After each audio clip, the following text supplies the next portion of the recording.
He instructed her to lead Ada to a secluded grove, perform certain rites, and then, with a special incantation, her beloved twin would become the very vessel for her victory.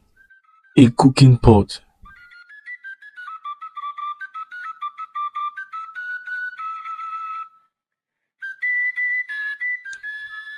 In the heart of ancient Igbo land lived twin sisters, Ada and Obi. They lost their parents as kids, and this made them as close as two yam tendrils entwined on a stake. Their laughter echoing through the village of Umueze. Ada was known for her kindness and gentle spirits, while Obi, though equally loved, held an ambitious spirit that burned brighter than any sun. One fateful day, a royal harlot's voice boomed through the village square. Listen, people of Umueze, by decree of Ezenri, the king of Igbo land, a grand cooking contest shall be held. The maiden who presents the finest meal shall become our next queen. This news sent ripples of excitement through Umueze. Every young woman dreamt of such an honor. Ada, a skilled cook whose ofe nsala was legendary, felt a flutter of nervous anticipation. But Obi, whose cooking was, to put it mildly, an offering to the ancestors that even they might politely decline, felt a different kind of stare. A hunger for power, a desperate longing to wear the crown. Obi knew her culinary skills wouldn't win her a single glance from the easy. Driven by her ambition, she remembered whispers of a powerful witch doctor, long banished from the kingdom for his dark magic. A man named Okoro, who lived deep within the forbidden forest. Under the cloak of the new moon, Obi slipped away from the village and into the whispering darkness of the forest. The air grew heavy, and strange shadows danced among the trees. Finally, she found Okoro's hut, reeking of strange herbs and forgotten spirits. His eyes, like embers in the dim light, fixed on her. What do you seek, child? His voice rasped like dry leaves scattering across the ground. Obi declared, her voice trembling but firm.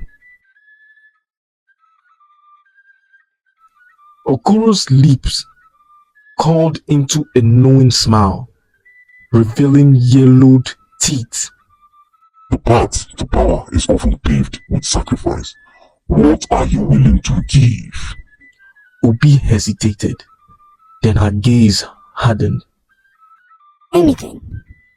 The witch doctor's next words sent a chill down her spine, a cold knot forming in her stomach. He spoke of a forbidden ritual, of a powerful transformation, and of using her sister, Ada, as the ultimate ingredient. He instructed her to lead Ada to a secluded grove, perform certain rites, and then, with a special incantation, her beloved twin would become the very vessel for her victory. A cooking pot. Obi's heart pounded like a war drum. Betray her own sister? The thought was monstrous, but the image of the crown gleaming on her head overshadowed the rising tide of guilt.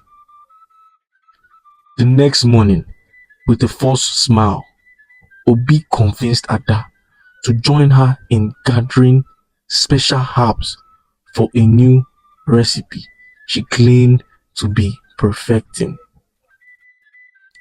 Ada, unsuspecting, followed her twin into the depth of the forest to the very grove Okoro had described. Under the ancient Iroko tree, as the sun began to set, Obi performed the chilling ritual. Ada, confused but trusting, stood still as Obi chanted the dark incantation.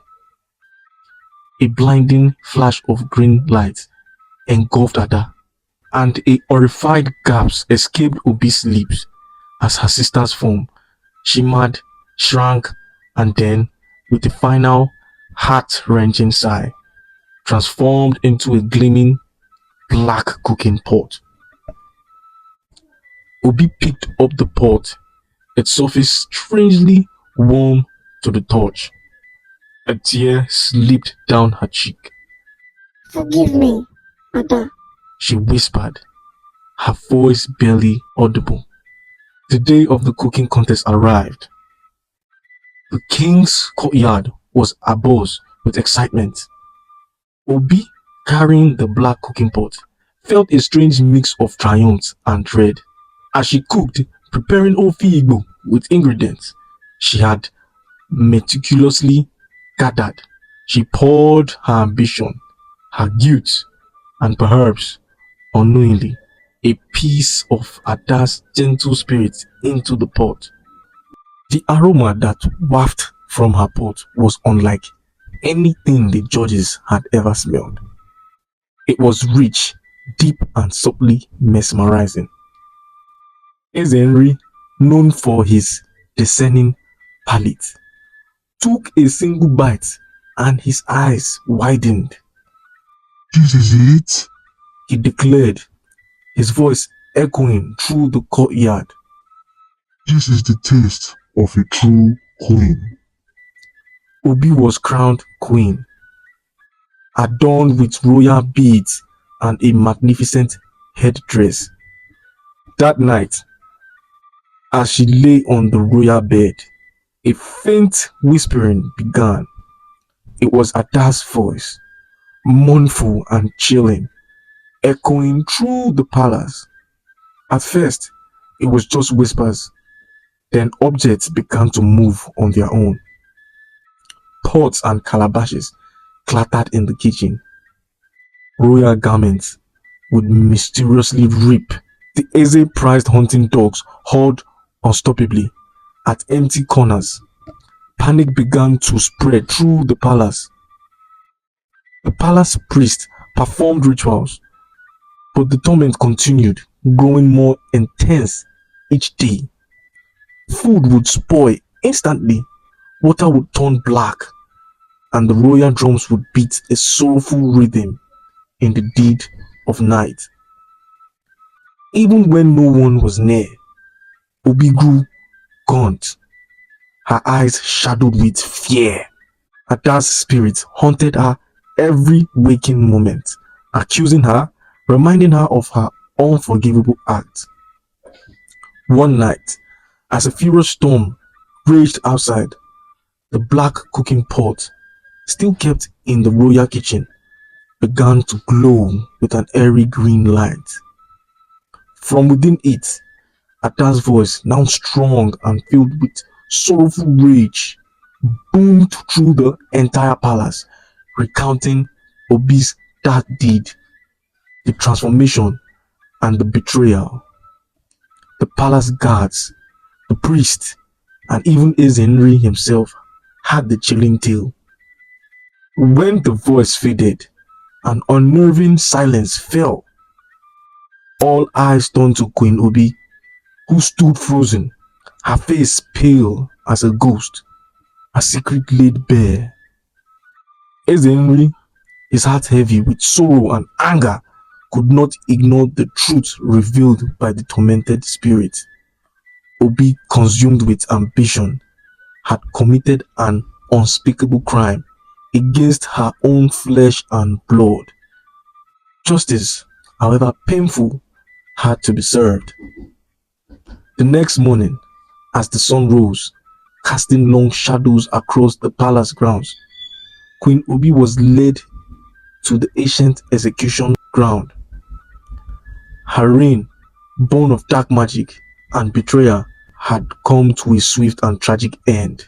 As the executioner raised his sword, a faint, melancholic sigh seemed to echo through the air, and then, finally, silence. The spirit of Ada at last found her peace. What do you think was the most tragic part of this story? You tell me. And don't forget to like, comment, share, and subscribe. Thank you pretty much. Mwah.